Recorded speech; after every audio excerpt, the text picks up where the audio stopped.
কলাপাড়ায় সপ্তাহের ব্যবধানে কমেছে বেশ কিছু সবজির দাম, আবার কেজিতে ৫ থেকে ১০ টাকা বাড়তি দামে বিক্রি হচ্ছে বেগুন, টমেটো, মিষ্টি আলু, কাঁচামরিচ। এ নিয়ে আরও জানাতে কলাপাড়ার পাইকারি সবজির বাজার থেকে যুক্ত হয়েছেন সহকর্মী জসিম পারভেজ। জসিম, জানাবেন বাজারে সবজির সরবরাহ কেমন দেখছেন?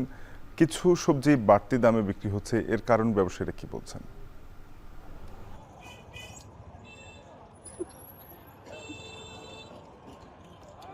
শাফিন, আসলে সরবরাহ যদি বেশি থাকে তাহলে দাম কিছুটা কমে, সরবরাহ কম থাকলে দামটা বাড়ে। এটা চাহিদার উপরে ভিত্তি করেই ভোক্তা পর্যায়ে এবং পাইকারি বাজারে দরদাম ওঠানামা করে।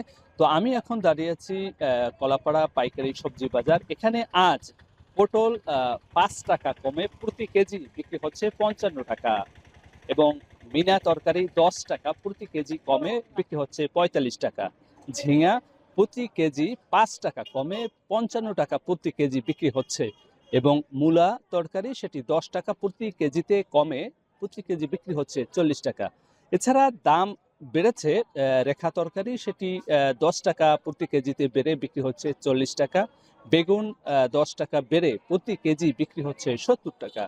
কাঁচামরিচ ১০ টাকা প্রতি কেজিতে বেড়ে বিক্রি হচ্ছে ৬০ টাকা, এবং অপরিবর্তিত রয়েছে করলা ৫০ টাকা প্রতি কেজি বিক্রি হচ্ছে, এবং টমেটো ৫ টাকা বেড়ে প্রতি কেজি বিক্রি হচ্ছে ৩০ টাকা, এবং মিষ্টি আলু ৫ টাকা বেড়ে প্রতি কেজি বিক্রি হচ্ছে ২৫ টাকা, এবং মিষ্টি কুমড়াও ৫ টাকা বেড়ে প্রতি কেজি বিক্রি হচ্ছে আহ, পঁচিশ ২৫ টাকা প্রতি কেজি। তবে শসার দাম অনেকটাই বেড়েছে। প্রতি কেজি শসা বিক্রি হচ্ছে ৬০ টাকা, যা গত সপ্তাহে প্রতি কেজি বিক্রি হয়েছিল ৪০ টাকা। তো এখানকার ব্যবসায়ীরা বলছেন যে মোকাম থেকে যে পরিমাণের সবজি নিয়ে আসা হয় এই তৃণমূল পর্যায়ের বাজারে, তাতে ক্যারিং খরচ সহ অন্যান্য যে খরচ সবকিছু এই পণ্যের উপরে চার্জ করার পরেই কিন্তু সবজির দর দাম ওঠানামা করছে।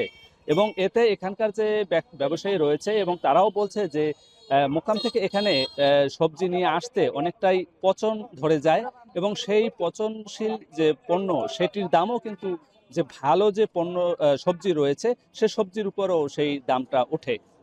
সে কারণেই সবজির দরদাম ওঠানামা করছে, এবং চাহিদার উপরও ভিত্তি করে সবজির দরদাম ওঠানামা করছে। তো এখানকার যে খুচরা পর্যায়ে যে ব্যবসায়ী রয়েছে তারা বলেছেন যে সবজির বাজার যদি মনিটরিং এবং সড়ক পথে যদি মনিটরিং এবং চাঁদাবাজিদের দৌরাত্ম্য যদি কমানো যায় তাহলে সবজির দর দামটা কমতে পারে বলে এমনটি প্রত্যাশা। এই ছিল আমার কাছে সবশেষ, শাফিন।